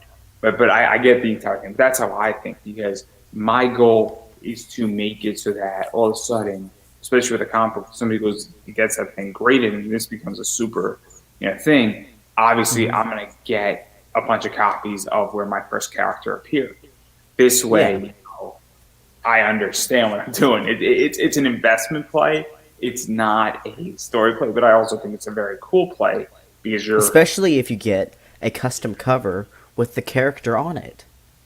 exactly. See, people have to think because this is and then I mean, there's 15 things you could do. You could cross promote if you Hmm. know that you're a comic shop and you're also a comic writer, and then you get your character meeting a character in this book, and then all of a sudden you have that, and then you're launching your thing a few weeks later. It's amazing promotion. Or conversely, and Like, you're obviously, not just buying a page in my book, you're buying the literal cover for 25 copies. Or not 20, 50 copies. 50 copies. 50. 50 copies dedicated to whatever you want it to be dedicated to. Like, literally, I have one backer on the 300 tier. So, book 3 is going to be pretty much fan art of Velma, but my character dressed as her. Because the guy who bought it is obsessed with Velma. So, literally, Serane's going to be cosplaying Velma because he backed the 300 thing. I'm going to have 50 books of book 3 with Velma on it. Somebody save book 3, please. That's all I so gotta say. but I'm even thinking of this, and I'm sure you're not opposed to it, that if somebody Hmm. is also running a Kickstarter, from my understanding, if they wanted to distribute this and had to do as a collaborator on their project, because that's what you need to do now with Kickstarter, if you didn't produce it, I don't think you would have a problem with that if they're going to be distributing 20 books as a reward if their character is on that cover as well. Yeah, that's absolutely fine. Like if you want to be like, hey, my character's on your cover, can I use it as a reward? Hell yeah. That's more reach for my book, and that's more content for your people. The Like, reason why I bring that up is because it's a creative play at this point. And this is what I mean. Because what I hmm. find is I haven't come up with a good story yet in comics. I don't really know how to write comics. It's not something I've explored. I enjoy comics. I enjoy commentary on comics. As I stated, at some point I will try. I don't know if I will be successful, and I'm willing to at least say, "Hey, I'm going to try it." Now, what it gets, what I find, and where I'm going with this is that I find that comic people great at stories when it comes to marketing and it comes to ideas of what I just outlined. They don't even think about it, and they're like, "Oh man, I'm doing this. I wrote the copy. I did this. I'm doing all the interviews," and they don't even understand how to cross promote. And it's Yeah. very complicated because I see people cross promoting, but a print doesn't excite me. But if you have another cover where your two characters are meeting, I get more excited, you know, Hmm. with that. And that's what excites me because I'm like, oh man, this is another character and this is a character. What's going on here? And it's not necessarily canon in both the stories, but something's happening here. And I think it's very, very enjoyable on my end for that purpose. Yeah, like I wanted to do something for my last Kickstarter for this book. I wanted to do something special.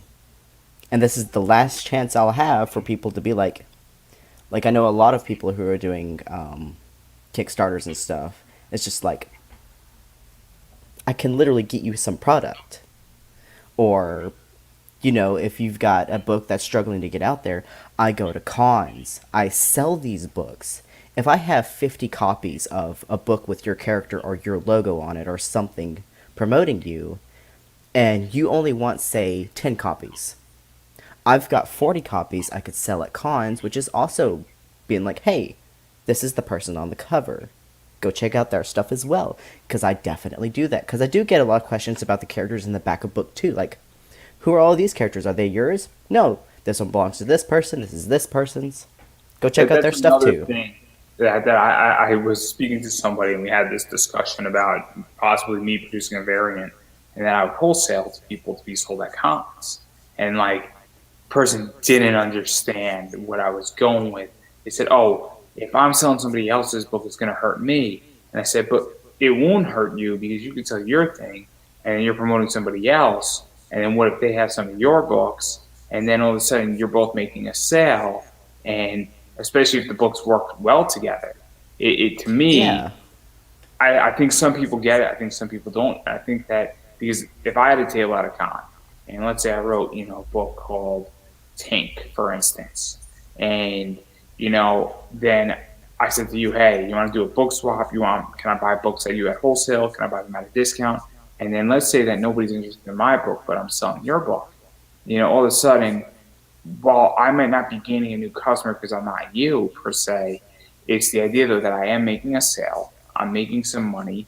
It's helping my table costs get down or break even, and I'm at least speaking to people and say, "Oh yeah, my friend Coffee wrote this book and it's about this thing, and it's a good manga." And at least I'm interacting with somebody. Somebody, that guy's a really cool guy, and he's selling somebody else's book, and it's super interesting. But then if I have a variant cover of your book also, I was like, hey, this book might not be your thing. It doesn't, but Coffee's book does this, and my character is on Coffee's book, and this is cool. And so I'm like, oh, I love that character, and you ran out of Tanked, but I'll buy this book instead because that could happen too. I had Dan Wicklund on, and he sold out of books at a con in the first 3 hours of going to a con.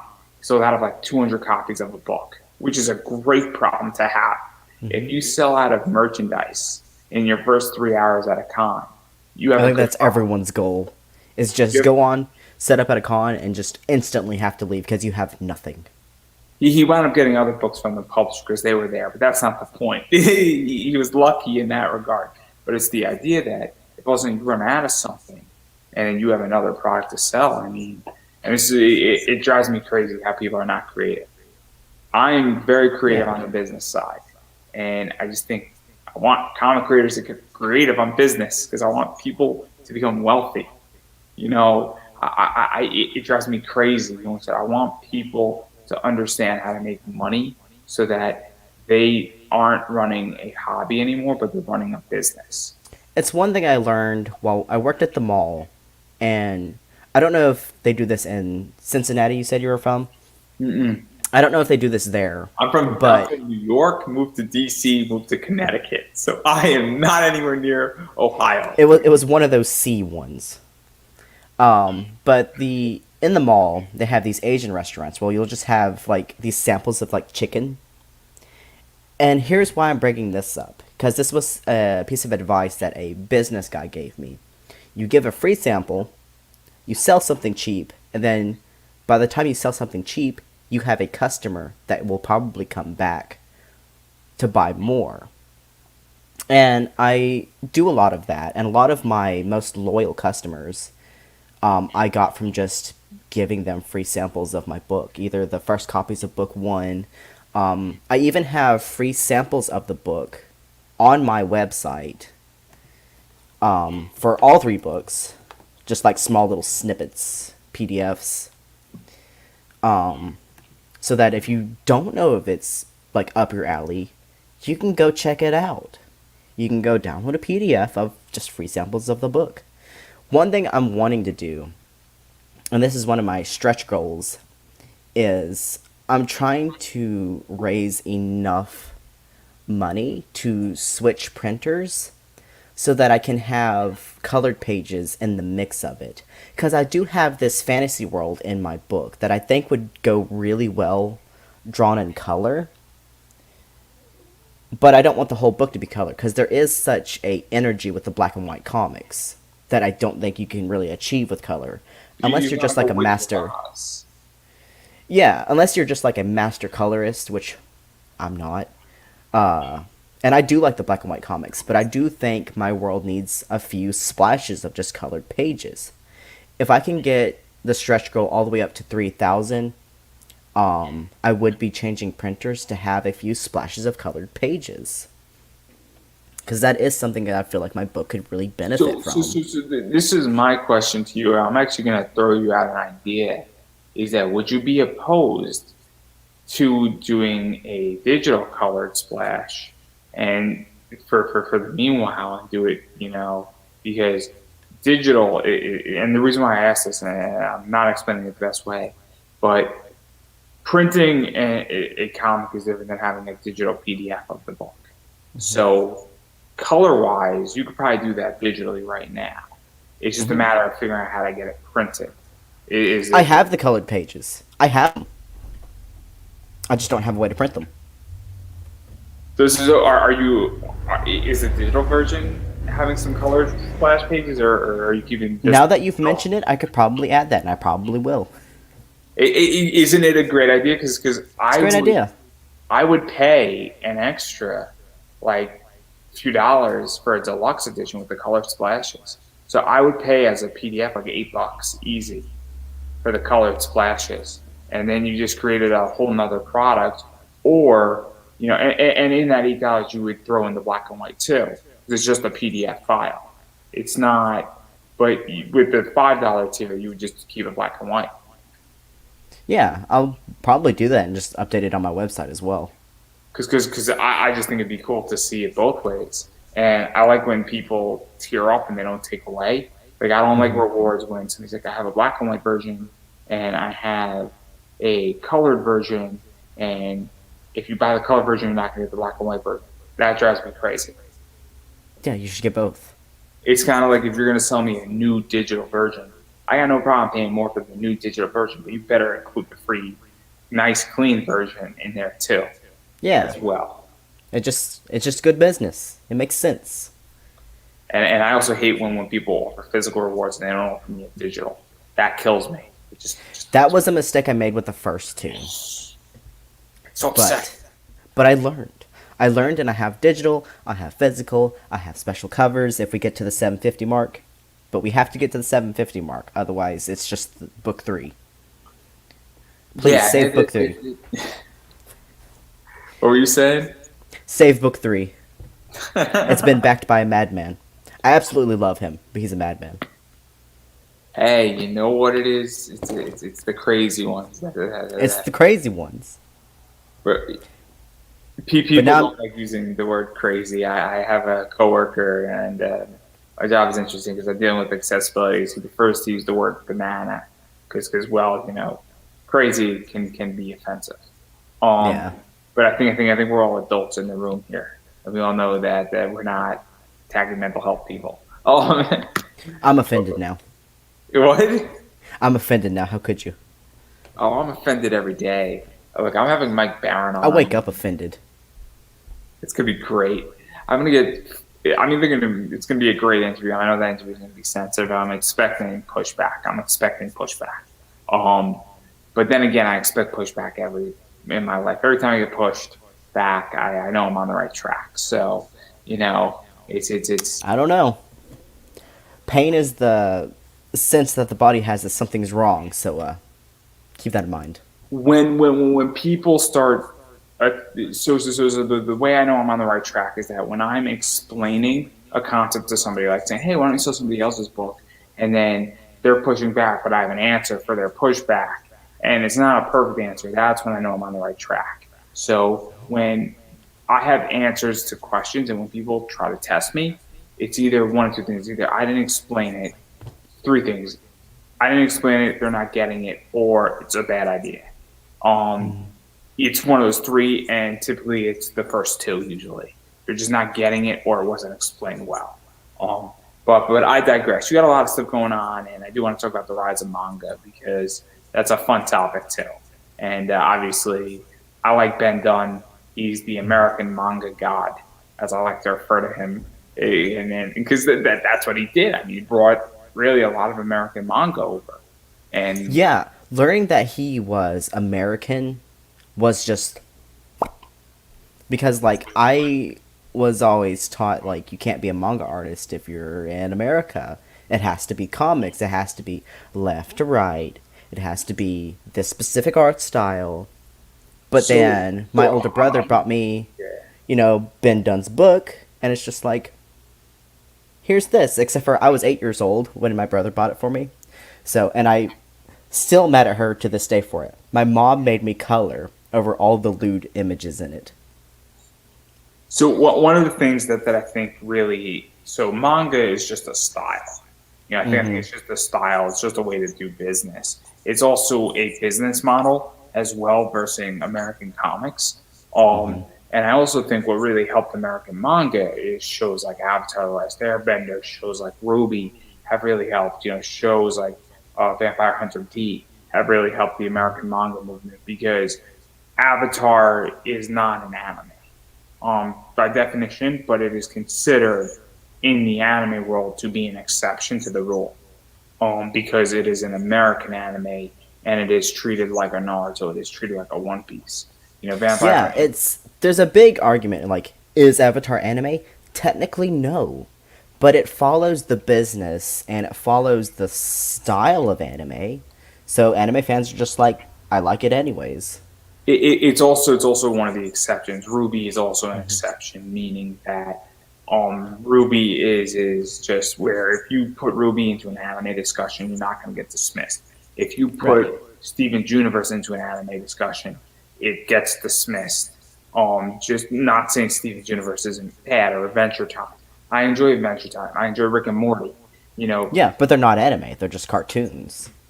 but They're good cartoons, but they're not yes, anime.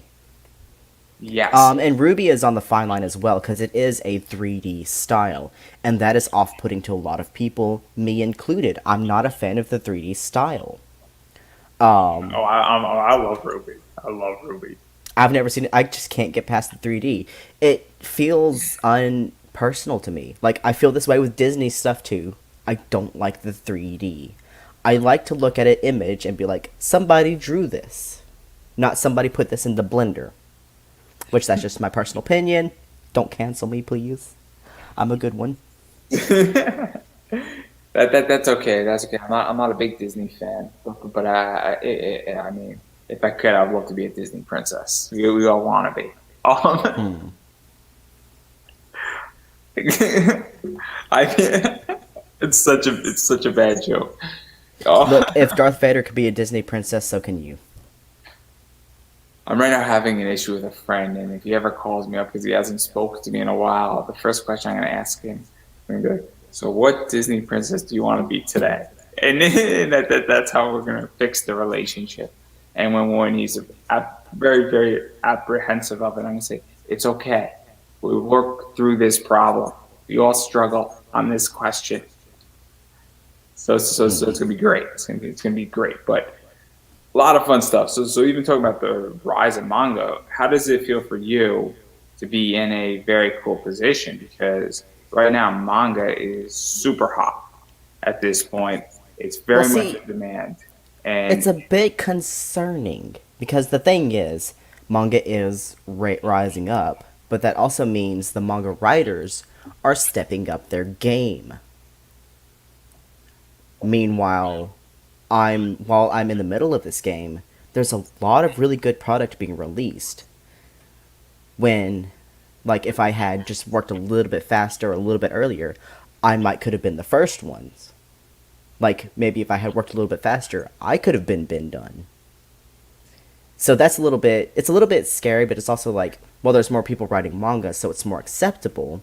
did But you at the same also? time, there's a lot higher expectations. Do you also are you also concerned because one of the things that's sort of circulating in Zenoscope is that they might do a manga style book of like a Van Helsing, and that's being thrown around, and they were jokingly saying it, and that David Wool, who obviously has done a lot of stuff in comics on the big leagues, but is that also a concern? Is that since it's so hot, companies like Dark Horse or companies like Titan or companies like Zenoscope and a variety of others are asking and say, "Hey, look, we'll do They're going where the money is. And yeah, that is concerning because, well, Dark Horse has already started doing it because they are mostly like indie people. But they've already hired also people like Mark Crilly, who does massively manga related stuff. also Dark Horse has a manga division. For those Hmm. who don't know, Dark Horse is putting out the Berserk books, um, and they're putting them out in the nice hard covers. They're doing the Helsing books, and they're beautiful books. But they're not changing anything unless they're just making an image maybe a little bit better and nicer and rendering it appropriately, I guess, but they're not messing with the actual story. And Dark Horse has done manga in the past, um, but it's more along the lines of having an American comic done in it.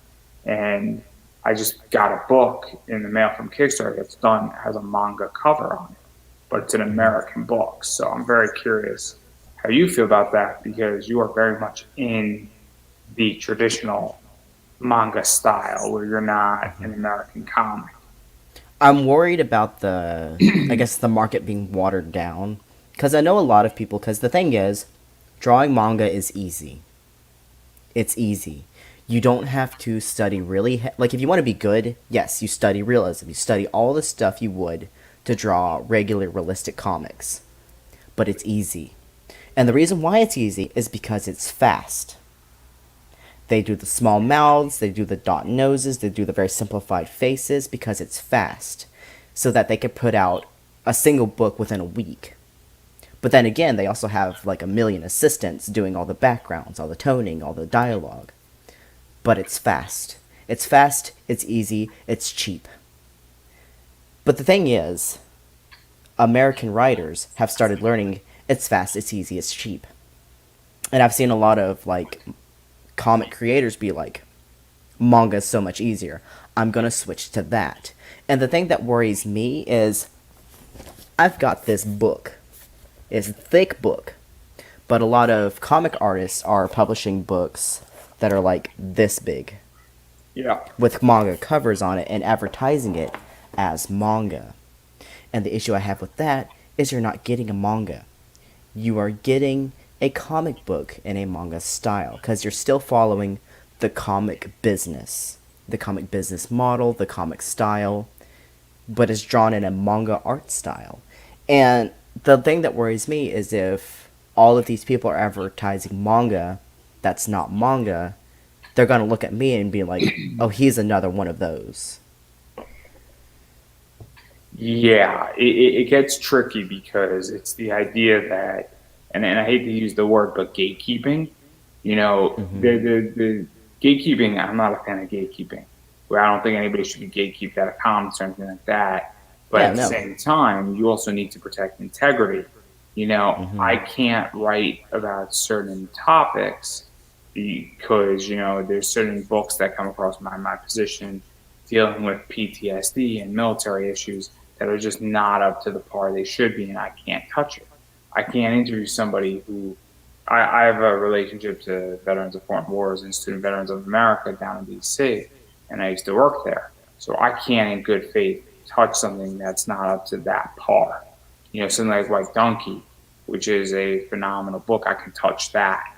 Something like, I can't think of another book that I can touch, but like Winston Churchill, the graphic novel that came out about a year ago on him, I could touch that. But it's the reason how this relates to manga is that if something isn't up to a certain standard and then it gets published, well, it lowers the standard. And that's a real problem. And then also, you have people like Isaac Fox, and I love Isaac. And I'm looking forward to Succubus. I love Isaac Fox. He backed my first Kickstarter, and I've been friends with him ever since. But I have several of his books in a box over there. I try to back certain projects of his and certain books. Sometimes I just miss it. I have backed his latest that's up in about 3 days. And one of the things is that though he's doing sort of a half manga, half American style, and it's tricky because that, not to beat him up, but when you're going down this path, that obviously affects the perception of manga. And we're going to be very honest. And then again, I'm not targeting because I actually like Kermisi. I think Kermisi is a great book, and Succubus is going to be fun, and hopefully it's going to live up to what he wants to do with it, because I want that book to do well. But when you go down that path and then you sort of change the perception, that can damage the traditional manga artist. And I did a guy from Singapore who does a traditional manga, and it gets tricky. Like, I look at the books like Isaac Fox has done, and his stuff is great. No knocking on him, like, his stuff is great. And he's allowed to do his book, the way he damn well wants to. But honestly, I feel like his book would have sold a hell of a lot better had it followed the manga standard. But the thing is, like, I had a creator come to me and be like, you need to do your book like this. It can sell better like this. Sell it one chapter at a time, $10 a chapter. I said no, and they literally started like attacking me online because I didn't want to do that business model. Because it is becoming a standard to where American manga is this. But I didn't want to do that. I wanted to have a manga. I wanted to have a book that looked like a manga, flipped like a manga, that felt like an authentic manga. And so I wasn't going to budge on any of that. And the thing with a lot of printing companies is satin pages print a lot cheaper than the regular like paper pages. But there's a different feel to it, so I'm going to drop an extra $2 to have it have that feel. But with the thing with the smaller books is there's a bit of a standard to where they're doing these Kickstarters for 20 pages for $15. Meanwhile, that's becoming the standard, so like how's my book, which I guess 200 pages versus that, but it gets a little bit confusing because there's a price difference. It's very tricky because I'm very good at logistics and operations. Mm-hmm. So if I'm in a big company, my best role is being a COO. Because I understand logistics and operations. I understand that price points, selling a lot, getting price points down, and then also marketing, a 200-page book and how fast you get out a 200-page book and all that stuff. And so it's very tricky. And also, naturally, if you're printing a 200-page book in the U.S., it's very different if you're printing it in China and all sorts of places. And I don't know the printing business as much as I should. I know very, very little because Mixam is a sponsor of mine. In which they're so good. As far as getting books printed in America, they are the best. They're the best. I've looked at printing for so many years. So with my first Kickstarter, the reason why it took so long for that one to make it is I paid a guy in Taiwan like $600 to print me books. It turned out to just be a scam, but he was hanging out in all of these comic groups. He went after like pretty much all of the indie comic people he was like promoting my book, being like, hey, look what I printed, come to me. But he was scamming them too. So after that fell through, I was looking for like whatever printing company I could, and that's how I found Mixam. And they've been great to work with. Their customer service is like better than any, not just any printing company, but they're better than any customer service I've ever had to deal with. Like, there's been times when I would have an emergency with my books, and I could just message them on Facebook, and they'd be like, we'll get the customer service with you. Like, they're so easy to work with. And the thing about their website, so with Amazon, you have to have a clean-cut PDF. While Mixam prefers a PDF, you can just upload like JPEGs to their site, and they put it on the pages for you. And you could just press a button, and it switches the printing order from right to left. Meanwhile, with something like Amazon or any other printing service, I would have had to number my pages again, front to back. That's 200 pages that I would have to renumber. Mixam cuts that out. Mixam makes it so easy to make manga. I know in the printing world, people use Comics Wellspring for 15% off on the bottom of Kickstarter. But at the same time, I also know people have issues with Comics Wellspring. I know people have, other things going on, and I can tell the difference between a Mixam book and a Comics book. I think they're also really expensive, because I remember looking into them. Mixam is also, like, as far as getting stuff printed in America, they're also the best priced. Like, how do you be that good of a company? I could tell you that I'm not going to say who, because me, and I think it's a her. I'm not sure because when people have weird names on, Facebook, I don't know anymore. I don't. Also, people have pen names, and it's hard to tell sometimes. But this person, what wound up happening is they wanted to print a book, and they waited 6 weeks, and the price changed from 2,700 to 3,200 with Mixup, and even with another company, it changed from like 2,700 to 4,200. So prices have shifted tremendously. And I think Mixum is relatively cheap for what they are, and that's why Mixum gives my listeners 5% off. Comics Wellspring gives you 15% off, and I haven't gone through Comics Wellspring per se, and I don't have to deal with them. But maybe Comics Wellspring has to give you 15% off because that's the only way they could be competitive against something other companies, and it's very interesting. The only thing why people use Comic Wellspring is that they need trading cards, they need other items, they need postcards, things like that.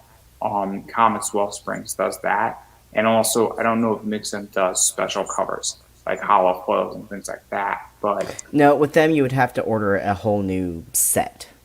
But it's so easy to order a whole new set. because I want to do medals and other stuff when I enter the comic realm, and I don't know how to do that at the moment. So that's a whole different ball game. But I'm not there yet, so I digress. And that kind of leads me into what I want to talk about last with you, and it is also the most interesting components, and we started speaking about it on a Tuesday before my show got hijacked. But where do you think cons are going? Where do you think COVID's going? And even how all that affects Kickstarter and really the future of comics? Because, and I'm throwing a lot at you, and you can tackle whichever issue you want to tackle or all of them. With cons, I do think cons will go back to normal. I do think they would probably keep like the masks, like the mask mandates, which, to be honest, cons needed that anyways, because you could ask anyone that does cons often, con flu is a thing. I'm going to keep the masks. Just because I am so done going to cons and getting sick instantly. I'm just done with it. So I'm going to keep my masks. And I think that's where cons are probably going to go, and it makes sense. So I'd be fine with that. Because, like, here in the South, everyone's trying to just it's not a thing. It's just, COVID's over. It's fine. So cons are following suit and being like, okay, we're going to open back up because we need business. But they're doing, hand sanitizer. Like, it's a rule at most of our cons where you have to have, like, a bottle of hand sanitizer. That's fine. I can deal with that. I could deal with the masks. That's fine. But most of the cons in the South are opening back up as normal. And most of the tables that I had in 2020 are starting to roll over. So I think those are going to be fine. Because cons are such a big thing, like, I think they're going to be fine. But also, virtual cons and virtual cons and concerts and stuff, those are starting to be a thing. I've never actually attended one, but they are a thing. So that if you don't want to go out and risk your health, that's fine. As far as COVID itself, I don't really think I'm professional enough to speak on that because I'm not a doctor. I know it's an absolute hellhole here in Mississippi because no one follows any rules, and literally, Starbucks had to lift their mask mandate for customers for our safety. Because people would come in and just, like, get violent over it. So, that's a whole other issue. If people would follow rules, we would be done with it. But that's all I'm going to say. Don't cancel me, please. Fair enough. It's going to be interesting. As people know, I don't know if I'm ever going to go back to a con because I think there's a lot more money to be made on the internet at this point, and I can get everything I want, from the internet at this point, and a lot of companies. The thing is, I don't mean to interrupt you, but because of 2020, yes, people did get comfortable being on the internet, but now people are also desperate for human connection. So I think it's going to be like internet, but then everything gets released and it's going to have a hard shift because people are going to want to put their phones down. People are going to want to close their computers and meet real people. So I don't think that's. I think half the country is that way, and I think the other half is really not doing that. I think that there's going to be a whole. It's the introverts and the extroverts. That's the two sides. Introverts are just like, yeah, keep it on the internet. I don't really know in which that it's going to be very interesting because I think a lot of people don't want to go back, and I don't want to go back not because I don't like human interaction. I love human interaction. It's the idea that I've discovered a new business model, and so for me, it's just money. Where if you're making money in a certain sector, and that the human connection was a lot harder to do it, but doing it on the internet and providing an internet, service and marketing and ads and a variety of other things, and actually making money with sponsorships. Why would I want to go back to not having that? So I like human connections. I'm not anti-human connection. I'm not anti-bars opening up when things and cons opening up and anything like that. Going to the movies and going to the movies on Sunday. Yeah, if the internet's working for you, by all means, stay there. Like that's absolutely fine. My whole thing is do what you want to do as long as it doesn't hurt anybody. More power to you. Like if you want to stay on the internet, like if that's working for you, that's great. That's absolutely wonderful. So that's where I'm at. But I digress right there. So obviously, we covered a lot of stuff in 2 hours. A lot of stuff. These interviews go long. I'm mini Joe Rogan right now.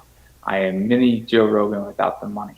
So that's where I'm at. You take a lot less cracks at my kind of people, though. So I appreciate that. Well, it doesn't serve a purpose, and in this interview, because we're actually talking about your book. This book, this interview is not to be political. It's to have a conversation about comics, and that's why it has, and also just be rude to take shots that are unnecessary. If you came after me and started attacking me on a variety of stuff, I believe in mutually assured destruction. Once a week, we should have just an absolute bang out of just how many insults we could put out at each other. Have it the censored Patreon special. I don't think I would have a job to go back to if we did it on a Monday. So, having said that, obviously, where can people find you, support your work, pick up the book? Follow you on Twitter, Instagram, Facebook pages. When you're out of Facebook jail. Okay. I've been zucked. So, the easiest way to find me, I don't know if you can see my name on the screen or anything. I know I can see it. I don't know if you can. Just go coffeeallen.com. All my social media links, all my book links, my Kickstarter link is there. Everything is there. I have a whole website. I have a... Hang on. Let me do this. I do this. coffeeallen.com. Right here. You can do the hiring, you can do all the stuff. My Kickstarter is here. Just coffeeallen.com. And that's literally where you can find me. I have like a little area down here with all my social media links somewhere. Yeah, I got my YouTube, I got my Instagram, got my Patreon, all of it. Just coffeeallen.com and you're good to go. Yeah, so obviously that's very important. I'm going to continue stating it. Obviously, the Kickstarter link is up above. It's an hourly link because apparently I have a feeling, and I can't prove it, but it's just my thought process, that if you put a Kickstarter link, they're going to disconnect me, and that didn't happen. So we're going to continue using hourly links for that very reason. But obviously, go back to Kickstarter, buy that link. There's 6 days left, so please go support that. And 6 days left on the last Kickstarter for Legend of the Erased. If you want custom mugs, custom t-shirts, custom hoodies, this is the last chance to get it. I'm done. I'm done doing it. from now on, it's just book, only book. You want a special cover? You want a special covers featuring your character? This is the last chance. Last chance. Well, never say never, as in the wrestling world we call it. But I digress. I'm not going to push you on that because I'm stubborn. Otherwise, February, guys. But anyhow, what I've been saying, I'm going to keep on saying, is you have to support indie, and what that means is backing people's projects. That means backing Kickstarters, buying things off of people's shops, sharing it out there, following people on Twitter, Facebook pages, checking out people's YouTubes, checking out their email lists, obviously going to their websites, throwing $1 or throwing $100. Every little bit helps, and every little bit helps. If you like a project, it makes a difference. And also, it's not enough anymore just to follow somebody on Twitter or back their Kickstarter. Share out what they are doing and actually share that you back the project. And Kickstarter makes it very easy to do that. So please go and do that, because it goes a long way, and algorithms are not what they used to be. And there are projects that have not come across my desk until the last 5 days. And I'm friends with these people, and I'm in all these groups that these, people and their projects are in, and it is shocking. So obviously, please go and do that and share it out, because it goes a long way. Also, I'm an indie content creator. Obviously, I have a sponsor, which really helps to make this podcast work. But I appreciate all support. I appreciate likes, shares, comments.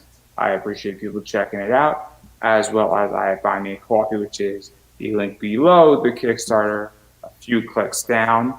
And so I appreciate all support there. I am letting everybody know that while my Kickstarter is not live, I do not know what is exactly going to happen with it. But once that Kickstarter launches, if it ever does, I'm going to go down that path. My ad costs on Buy Me a Coffee and my guest spot costs and guaranteed spots are going to go up a tremendous amount more, and I am not going to be negotiable on my rate. So right now, I have about 12 spots open for sale, and they're relatively cheap. So check that out, and I guarantee you that if the Kickstarter launches, maybe January, I'm thinking, that is going to be at least $25 a live read, while it's $20 on the Kickstarter, and then it will remain at that number, and it will increase over time. So having said that, I'm going to give you the final word. You can't put me on the spot like that. Yeah, support indie artists, and don't let Zuckerberg win over the algorithm. Share people's stuff, and if you want your character on a really cool cover, if you got a comic shop or have a stand at cons, $300, 50 books. And on that note, I don't think I could have said it any better. So go buy that money, sell your Bitcoin to go buy this thing, and you'll have some money left over, and you'll enjoy yourself, and you make a fortune on customized books. So on that note, I couldn't have said it any better myself, and I believe that is a wrap. Thank you so much.